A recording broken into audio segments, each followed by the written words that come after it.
আসসালামু আলাইকুম, welcome back to my channel. আপনারা সবাই কেমন আছেন? আমরা তো আলহামদুলিল্লাহ আপনাদের দোয়া আল্লাহর অশেষ মেহেরবানিতে সবাইকে নিয়েই ভালো আছি।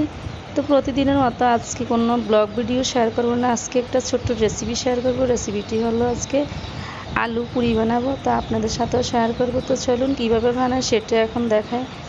তো এখানে প্রথমে কিছু পরিমাণ মতো আমি আটা নিয়ে নিলাম, এরপর এখানে পরিমাণ মতো কিছু সয়াবিন তেল আর লবণ দিয়ে হাত দিয়ে ভালো করে মেখে নিতেছি।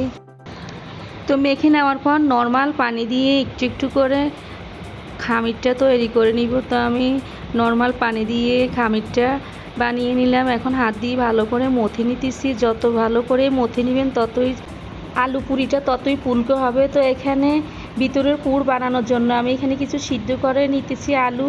তো প্রথমে সিদ্ধ বসিয়ে দিয়ে তারপর খামিরটা প্রায় 1 ঘন্টা ধরে রেস্টে রেখে দিলাম। তারপর এখন হাত দিয়ে ছোট ছোট লিচি কেটে নিতেছি। তো কেটে তারপর এগুলোর মধ্যে পুর দিয়ে বানিয়ে নিব। এখন পুরটা বানানোর জন্য এখানে 3টা শুকনো মরিচ ভেজে নিতেছি, কারণ এই মরিচগুলোতে অনেক ঝাল, সেজন্য আর বেশি মরিচ দিব না।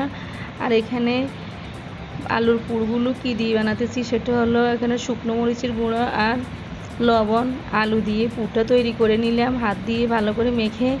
তো এখন লিচির ভিতরে পুরগুলো দিয়ে সুন্দর করে হাত দিয়ে ফোল্ড করে নিব, তারপর গোল করে নিব। তো এই আলু পুরিগুলো আমি আর আমার ছোটো জায় বানিয়ে নিচ্ছি, কারণ এখানে অনেকগুলো আলু পুরি বানাবো, সেজন্য আমি আর একা বানাইনি, ও আমাকে সাহায্য করেছে বানাতে। তো আমাকে এখন বানিয়ে দিচ্ছে আর আমি তেলের মধ্যে ভেজে নিব। তো এখন সবগুলো পুর লিচির ভিতরে ঢুকিয়ে তারপর গোল করে ও রেখে দিল। এখন বেলুন দিয়ে বেলে দিতেছে আমি, তারপর একটা একটা করে তেলের মধ্যে ভেজে দিব। ও কিন্তু আলু পুরিগুলো যেভাবে বানালো সেভাবে অনেক স্বাদ, অনেক টেস্ট লাগলো।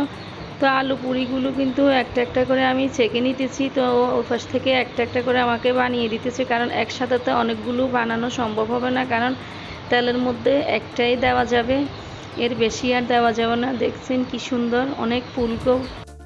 তো অনেক দিন ধরে ভেবেছি আলু পুরি বানাবো, তাই আজকে অবশেষে আলু পুরিটা বানিয়ে নিলাম। আর আলু পুরির জন্য দুপুরে আজকে মাংস রান্না করলাম, সেগুলি দিয়ে খাবো আলু পুরি। মাংসের ঝোল দিয়ে কিন্তু আলু পুরি খেতে অনেক টেস্ট লাগে। তো আলু পুরিগুলো বানানো শেষ করে আমরা চলে আসলাম টেবিলে। তো এর মাঝে আফিফে একটা আলু পুরি ছিঁড়ে আপনাদেরকে একটু দেখিয়ে দিল। তো এখন মাংসের ঝোল আর সাথে কিছু সস নিয়ে নিল। তো মাংসের ঝোলটাও খেতেছে আর সস দিয়েও খেতেছে, ওদের থেকে যেটা ভালো লাগে সেটা দিয়ে ওরা খায়। তো সবাই ভালো থাকেন, সুস্থ থাকেন। আজকের মতো এখানে বিদায় নিলাম। আল্লাহ হাফেজ।